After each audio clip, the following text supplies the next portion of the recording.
أثبتنا في عدة مقاطع قول السلقلقي ياسر الخبيث أنهم عند الموت يذكرون عليا رضي الله عنه، والمدرس آية الله العظمى المدرس عندهم قال إن الشيعي عند السكرات يقول يا علي يا علي يا علي، ويذكرون عليا رضي الله عنه أكثر من ذكرهم لله تبارك وتعالى.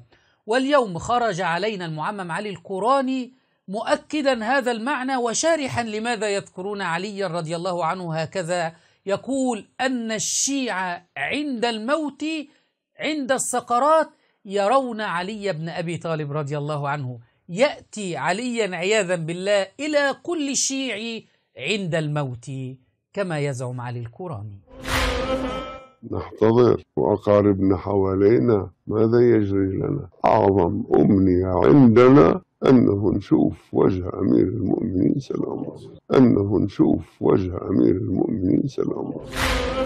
هذا أهم شيء عند الشيعي، أن يرى وجه علي رضي الله عنه عند الموت، حتى لو سيذهب بهذا الشيعي إلى النار لا بأس، اذهبوا به إلى النار، يقول اذهبوا به إلى النار، المهم أن أرى وجه علي بن أبي طالب.